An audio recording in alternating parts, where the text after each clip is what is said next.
Hey, Genesis chapter 28 is where we'll be. Hopefully you are already there. Man, we've been jumping into a series on Jacob and Esau. The title of this morning is The Dream That Awakens. Let that say, The Dream That Awakens. Dreams aspire, don't they? Dreams cast vision for our lives. They create a way to move us forward. They create motivation. When I was in high school, I took a class on American history, and the guy named Martin Luther King, his famous speech, "I have a dream," inspiring, powerful, one of the most shaping moments in America's history, came through a dream. But if we're not careful, a dream sometimes can get the best of our hearts when we neglect God's dream. Specifically, this dream. And sometimes we find in self-help books or motivational talks, they'll encourage people to create a dream board. Are y'all familiar with this? A dream board to set before you throughout your days, which I think it's great to have goals. I think it's great to have dreams. And they would say, look at that dream board and think, this is your why. Just discover your why and put that on a board for that to be the motivation of your life. Church, if you were to create a dream board, what would be on that dream board? Good things, but hopefully not ultimate things, as we'll see here in the text, because it's this dream, Jacob's dream, invites us to wake up to what matters most. That's the main idea this morning. Is that Jacob's dream invites us to wake up to what matters most. Not saying dreams are bad or having goals for your life are bad or because we're designed to create, we're designed to plan, we're designed to imagine. These are things that God put in us, but dreams are powerful, but so is disappointment.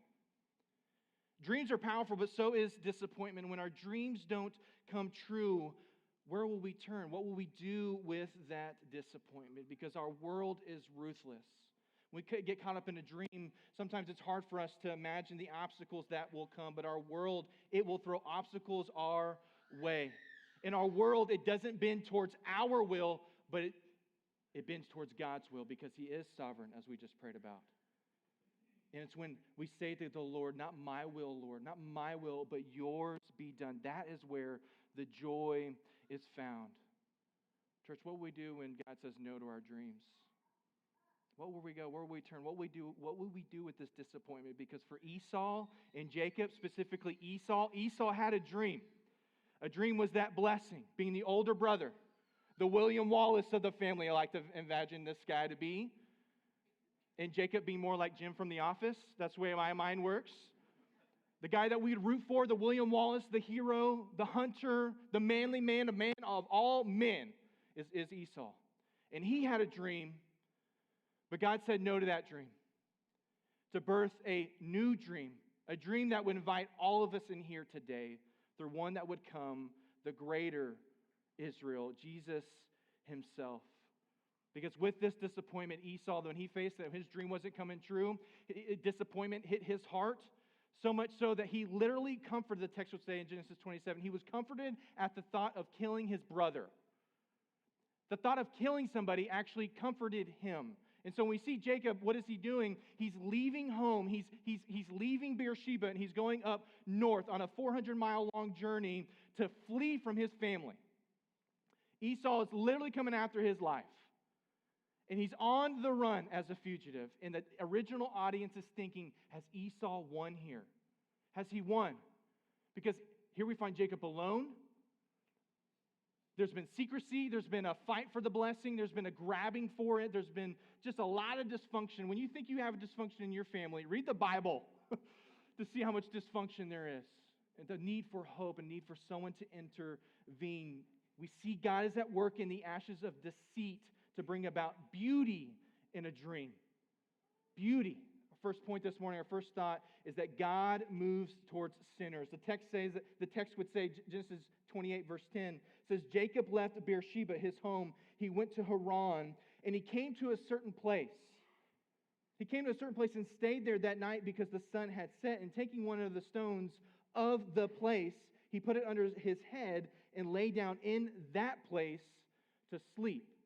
If you notice when you're reading, like that place is at least mentioned in these few verses alone 3 times because it's getting our attention. Jacob is on the run. He just so happens to land in a certain place, meaning God's sovereign. He's sovereignly working in Jacob's life, moving him to this certain spot. He's on the run. He's a fugitive. You know he's got to be anxious. You know he's wrestling with shame. He's just deceived his whole family, and he's running away with the blessing. And there he is in the middle of the night. The sun is setting, and he's out in the middle of nowhere in a place called Luz. Halfway point. He's been on a day's journey. He's tired. He's so tired that he puts a rock behind his head. Because you know, church, when you're out in the middle of the night, especially in a pasture, out in the desert, and the sun is setting, you know that's an anxious place. Just growing up in my experience, having a farm of myself, we used to play a game called Ghost, where we'd hide in the pasture and it'd be all dark, and there was a dad who took it way too seriously. His name was Hub. Of course, a guy named Hub would be taking this game way too seriously, and what he would do is he'd flicker the lights to let us know that he was coming. And you never know you have to go to the bathroom until you play a game like that. So you're out in the middle of the pasture, fighting some things, and you're alone, you're hearing all sorts of noises, and there the light flickers, and you go, oh man, Hub's coming. You're terrified. And then he would just find you. He was so good at he just got way too into it of scaring kids. And there's Jacob. You know he's thinking Hub's around the corner, a.k.a. the Lord. He's about to get me. I know I've been blessed, but I got this curse within me that cannot be healed, that can only be healed by one to come. He's stuck. The sun's going down. He can no longer move. There's nothing more than what shame and anxiety wants to do than to get busy. And he's stuck. It's in the midst of the night. And I wonder if that describes some of us this morning. Stuck, anxious, in the dark. Our hope this morning is God is on the move. And he moves towards sinners to comfort them in their unrest. What does God do to Jacob? He places Jacob to rest. And he sleeps on a rock pillow. Yeah, now your brother's got to be tired if he's sleeping on a rock. But why would the text say this? Because it points to the fact that God was laying Jacob to rest, to point on a stone, to point that he is his ultimate rest, the rock of ages. He puts people to sleep to rest in his security, in his control, in his dream. Because God has gone on record in consistently placing people to sleep or putting people to sleep to do something remarkable. Didn't he do that with Adam? Remember in Genesis chapter 2? Before Eve came along, a deep sleep came over Adam. And the text would say that God brought Eve to Adam. Why? So that Adam could take no credit in the deal. We know the text, he opens his eyes, says, bone of my bones and flesh of my flesh. Flesh, absolutely. Yes, this is amazing. But we forget that part, that God put Adam to sleep, took a rib and fashioned and created a woman, a helper suitable for him. The text would say that God brought Eve. Single people, if you're in the house, I see you. I will never forget my days of being in a church as a single person surrounded by kids and parents and families. But God sees you. And for me in Genesis chapter 2, this was such a comforting moment that he puts Adam to sleep. That means that single people, we don't have to try so hard. We don't have to do the dance. We don't have to buy into culture. But we can trust that God is sovereign and he's moving in you just as he is, God willing, your future spouse. That he's moving, he's creating a deep intimacy and developing habits in you that will lead you into your marriage. Because when you get married, that doesn't fix things. If anything, it just highlights things. So if you're looking hope in a spouse or a future spouse or to get married, let me encourage you to cultivate that relationship with the Lord, to know that he puts people to sleep so that he can bring the right person along. Not only Adam, but we also see this with Abraham. God puts Abraham to sleep in a deep sleep, does something amazing. He passes between those two pieces in Genesis chapter 15. He ratifies this covenant, and now Jacob is asleep, resting on a rock, to point to the fact that he allows Jacob to hit rock bottom, to land on the rock himself, to find our rest in him, so that we won't take matters into our own hands. Isn't that a common theme throughout Genesis? People not waiting on the Lord, resting in their own security and their own control and taking matters into their own hands. settling for an instant gratification. But yet God, here's our hope, church, because we will fail, we will fall short, but our God moves. He moves towards sinners with grace when we fall short.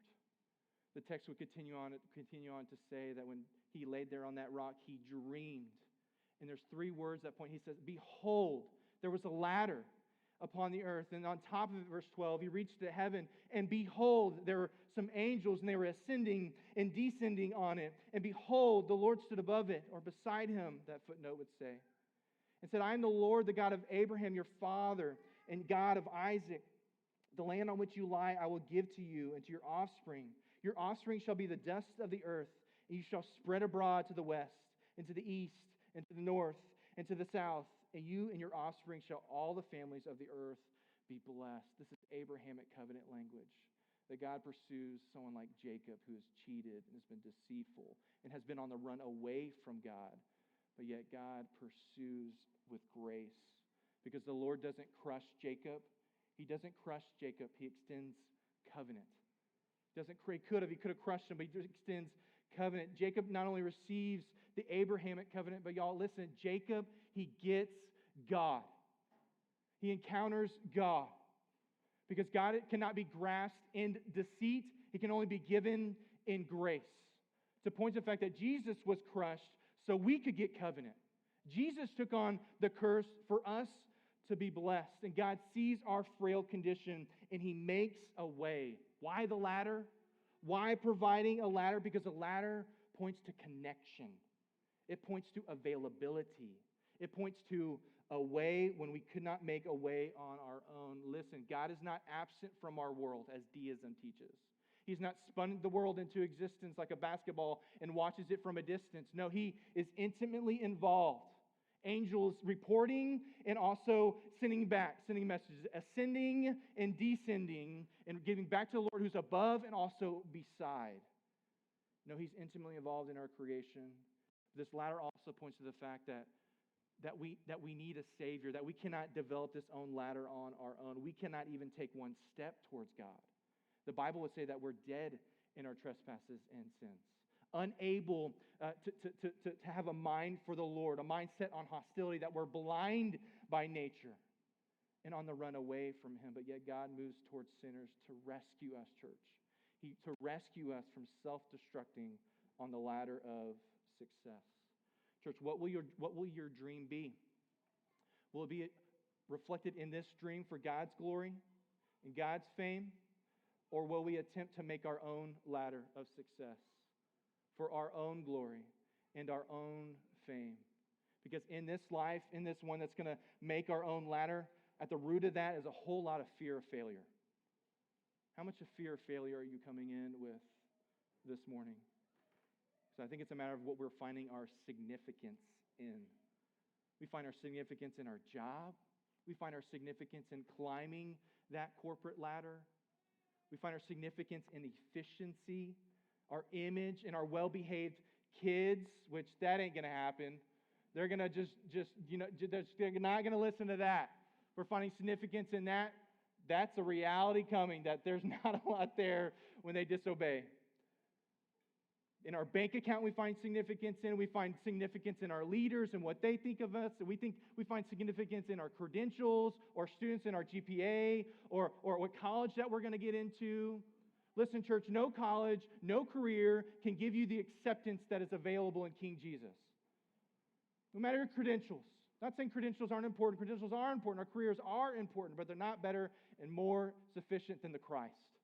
That is what our hearts are made for. Because God's answer to heal this fear of failure is to declare us righteous in Jesus. This fear of failure finds its healing in the righteousness of Jesus. We will fail. We will fall short. But the gospel says Jesus has succeeded. He stands victoriously. And our identity is not shaken by our performance, but is secure in the performance of Jesus. It's Jacob's ladder, y'all. It's Jacob's ladder in his dream that delivers us from the lustful dreams of success. What grace that God would put some of our dreams to death. If not, we'd be caught up in our own world and not the world to come. That he's graceful in not allowing our dreams to come true. If I were to be honest, there was a dream of mine that that I wanted to be a worship leader. And the Lord said, I don't want to do that to my people, Aaron. Your voice, brother, I did not give you that gift. You have to lean on a different gift. And I've had some honest people tell me no along the way, which I'm very, very grateful for. And your ears are as well. But we had dreams, right, as kids? We had visions for our life, what we will be, what we will become. Some of us even maybe thinking, Richmond, really, Richmond, God? I didn't think out of all my things and all my labor and all my toil, all those credentials in my career, I'd land in Richmond, Texas, but here we are. Or in Rosenberg, or in Katy. Listen, church, we pursue significance on a stage, yet God makes significance available in a stable. We pursue significance in status or on a stage, and yet God places significance in a stable. There's some of our leaders walking around this morning with Christmas shirts on, and we're like, man, what, is it Christmas in July? Apparently so. We're actually talking about Jesus being born this morning. You're thinking, Aaron, why would you talk about that in the midst of July? It's because we're in the midst of the story. I met with my leaders in the spring, and I said, hey, so do we really want to talk about Jesus being born, or should we just start with this ministry? And they all looked at me and just said, Aaron, how dare you skip baby Jesus? Whether it's July or whether it's October or whatever, or it's March, how dare you skip baby Jesus? Can't skip that. So parents, that's what our kids are learning about this morning. In the same vein, along the same line, is that we can find significance in prestige, in a parade, yet Jesus slips in the middle of the night, and significance is found in a manger. God moves towards sinners, church. And faith in Jesus moves us to the Father. If you have your Bible, go to John chapter 1 with me. John chapter 1, it's a guy named Nathanael that Jesus will encounter. John chapter 1, verse 45 will be on the screen behind me. It says this, Philip found Nathanael and said to him, we have found him of whom Moses in the law and also the prophets wrote, Jesus of Nazareth, the son of Joseph. Get this, verse 46. Nathanael said to him, can anything good come out of Nazareth? Philip's excited. He's found the Messiah, all the Old Testament that's pointed to this Messiah to come. Jesus is here. Philip says he's Jesus of Nazareth, and then Nathanael can't move on. He's like, Nazareth? Can anything good come out of Nazareth? And I know there's some speculation here, but with like that, that's a competitive comment. That's a performance comment. That's like I'm finding my significance in where I reside kind of comment. The commentators would say that there may have been some rivalry between where Nathanael was and where Nazareth resided. Because that's what a heart bent towards performance does. It critically judges others to elevate themselves. It's competition, not community. Can anything good come out of Nazareth? Because obviously I'm better. It's the way that I see within the text in Nathanael's heart. And y'all get this. If you're an Aggie in the house, you know that you reside in College Station, and you know that could there really be anything good that comes out of Austin? Can there really be anything good that comes out of UT? Can there really be anything good that comes from Lubbock, Texas? And I was there in College Station. I did not go to A&M. That was the plan. But when you would mention something like another school, I don't know if y'all still do this or not, but there would be this action that was going on right here. You'd go like this. Oh, I hear it. Oh, there they are, y'all. Just outed them. Hey, here's what we're going to do. We're going to saw you in half, other team that we don't like. That's loving. But here we bring that spirit, we bring that into our world. We bring that within the church. I think it's all fun, good games, like to play football and be competitive about your school. I think it's fun. But if we're not careful, we can allow this right here to infiltrate the church. Of this posture of being competitive. Can really anything good come from this certain place?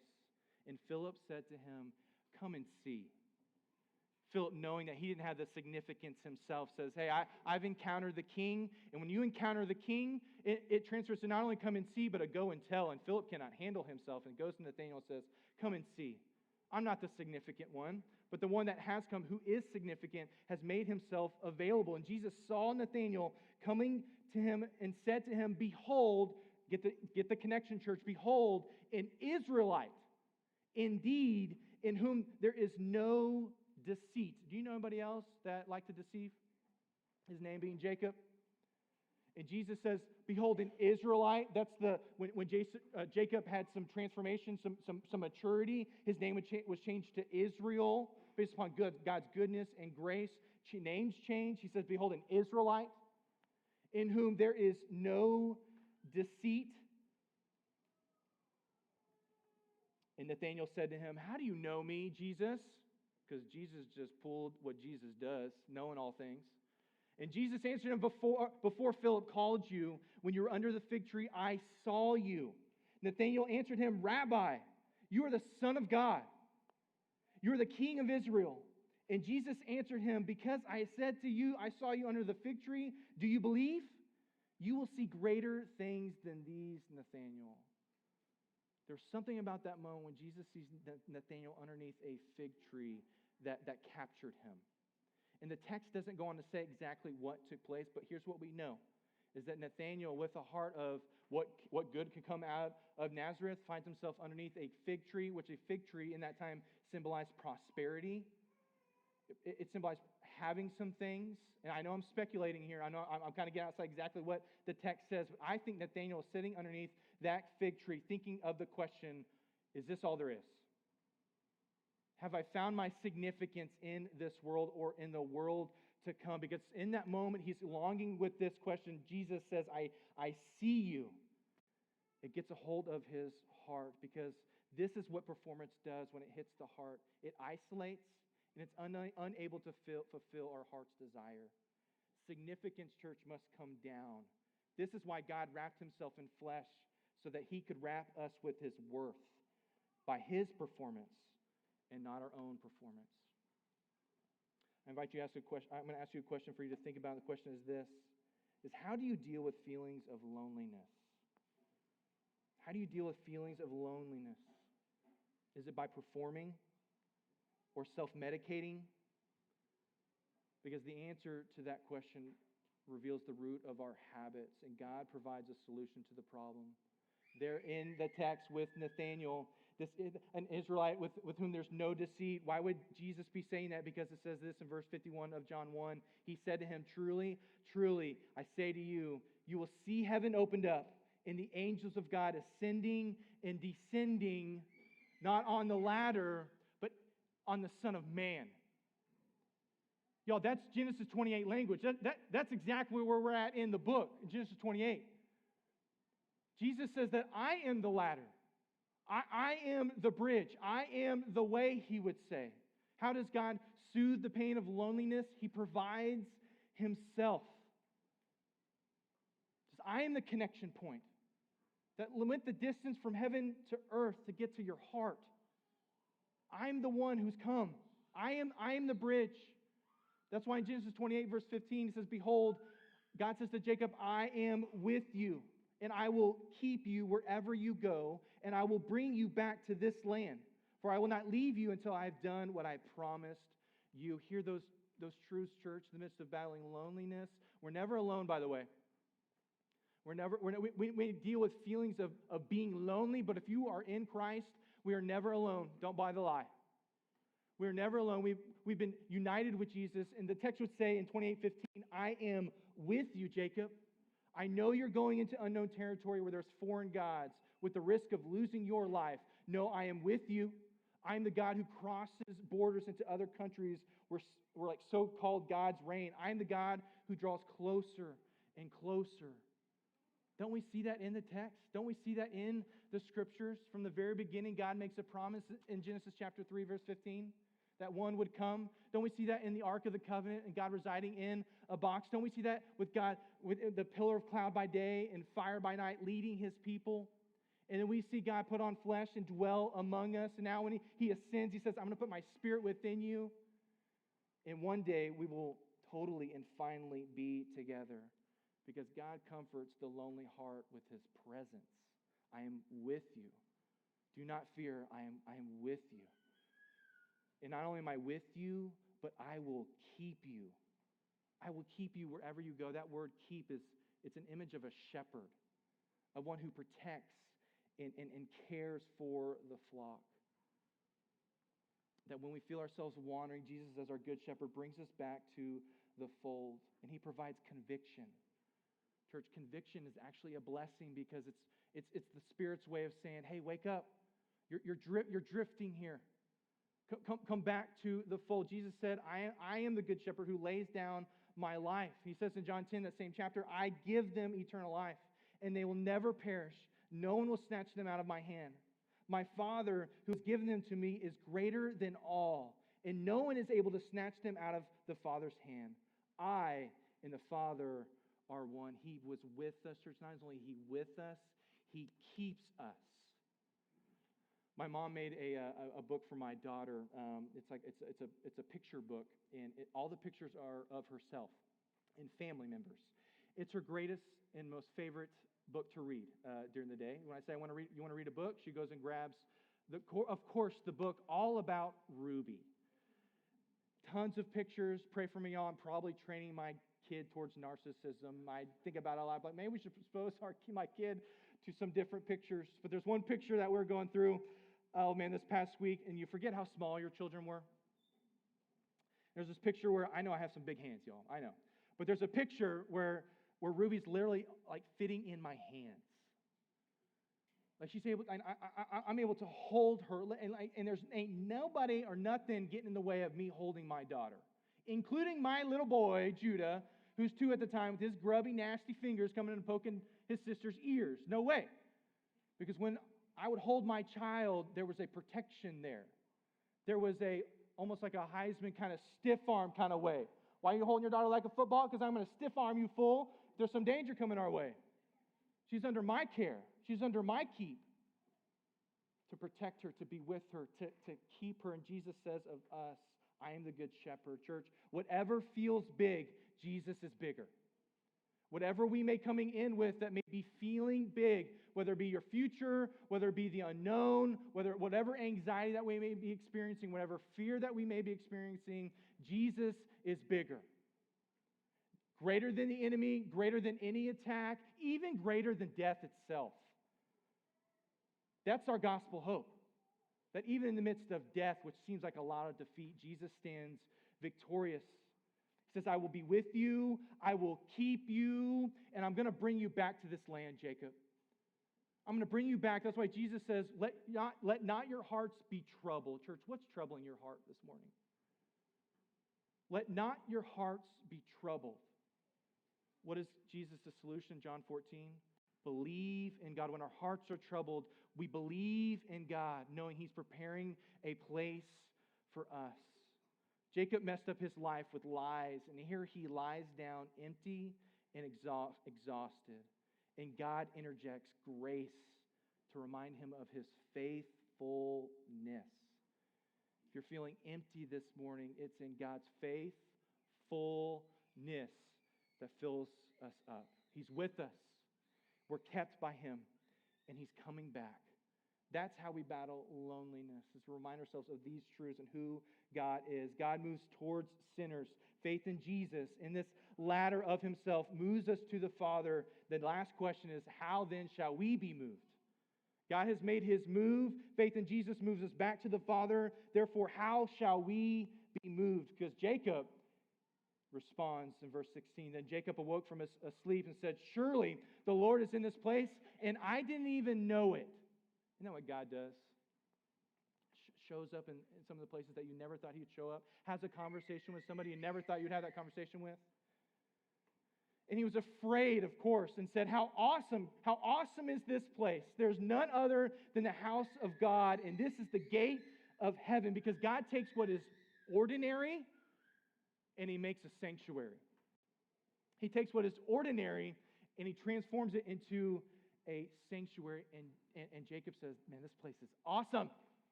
How many times did you use the word awesome this past week?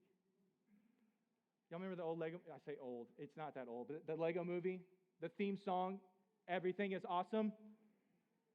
Food, awesome. Man, that restaurant over there, Pablo's, awesome. Chick-fil-A at Play Place, awesome. Love it. Man, church, awesome. Man, that F-250 that my neighbor's driving, that's awesome. Church, if we continue to use the word awesome outside of who Jesus is, it leaves little room for His awesomeness.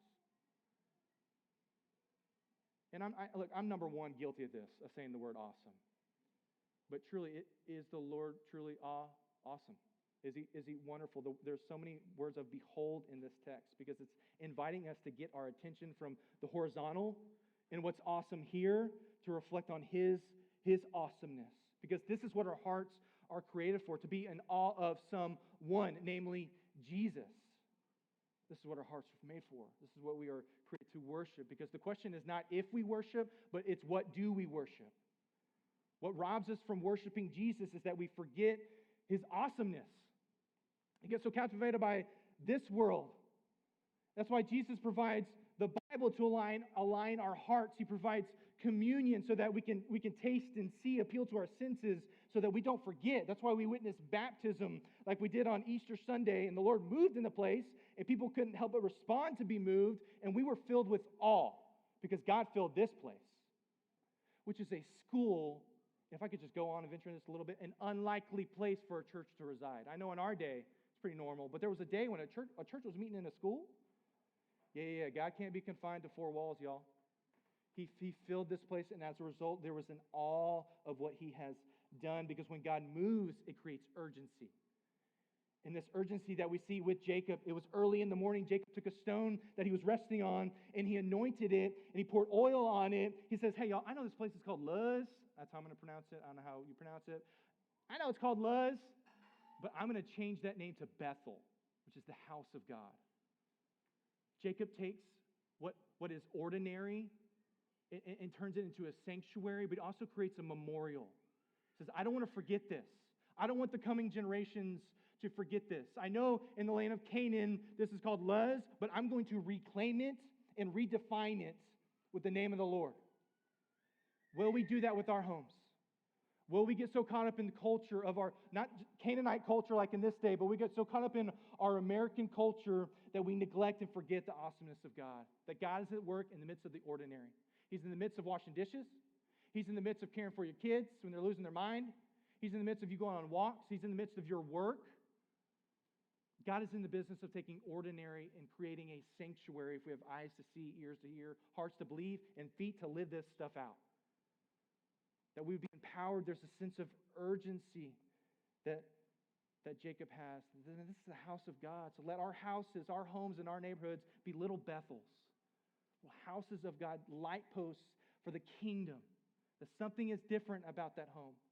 There's something different about those people. And so we create memorial stones. We create memories for our kids. We create milestones because we can easily forget God's awesomeness. And Jacob concludes, he said, what is Jacob's response and how he's moved? He's filled with awe. He creates a memorial because we can be forgetful people. And then he makes a vow. He says, God, since you've moved in this way, verse 20, God will be with me and will keep me in the way I go and will give me bread to eat and clothing to wear, so that I come again to my father's house in peace. Then the Lord shall be my God. And this stone, which I have set up for a pillar, shall be God's house. And all that you give me, y'all, this is the phrase, here it is. All that you give me, I will give a tenth to you. We don't have much time to go into much about this vow and the details of it, but it seems like, which wouldn't be opposed to Jacob's character of, hey, God, if you did this, then I'm going to do this. On this conditional contract, but it also could be viewed as, hey, since God has already done this, I'm going to respond in worship and live my life this way. Since this is who you are. Listen, God tested Abraham, but Jacob tests God. Yet God continues to be patient, slow to anger, steadfast in love, with a whole lot of grace. And y'all, when grace hits the heart, it turns someone that deceives like Jacob, one who grabs, into a giver. That's what the gospel does. It transforms our heart. It melts our heart to one that grasps. And now he's giving. I'm going to give a tenth. This is Jacob talking. Hello.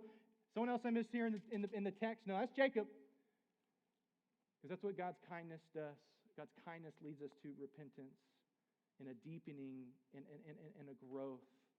Church, how is God leading you to be more generous? How is God leading you to be generous? Yes, with our finances. What about our time, our talent, our treasure? What about our little Bethels? Are we inviting people in so that they could see the significance of Jesus and not the significance of everything that's exterior on our home. You know what's really been revealed in my heart these days is my yard. I took way too much significance in what my yard looked like because now it's dying because of the heat. And then we got some rain. I'm like, hey, there we go. Which maybe that's us this morning, feeling a bit dry, feeling a bit crispy. My prayer is that God would rain down the truth of His Word in His presence, that we would wake up from the American dream, which is more like an American nightmare, placing us to sleep, lulling us to sleep, to hoard, confine, store up. When the gospel lands a heart, it leads to risk, it leads to boldness, and it leads us to invite people in.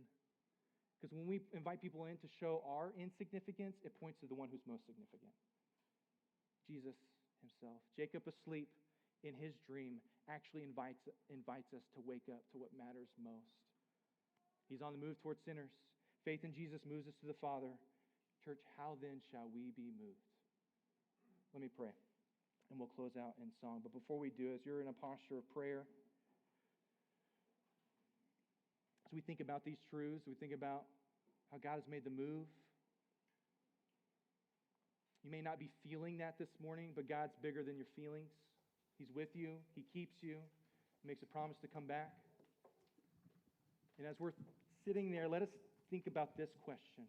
Is how do you deal with feelings of loneliness? You're feeling lonely. Do we perform? Do we attempt to make our own ladder of success? Or we reflect on the dream that's been given? The dream that Jesus has been provided. He's our connection point. Not only how do we feel with feelings of loneliness, in what ways do you need to realign your dream with God's dream? In what ways do you need to realign your dreams with God's dream and His kingdom? To lean into generosity, to lean into risk, to lean into sacrifice, to lean in with true hospitality.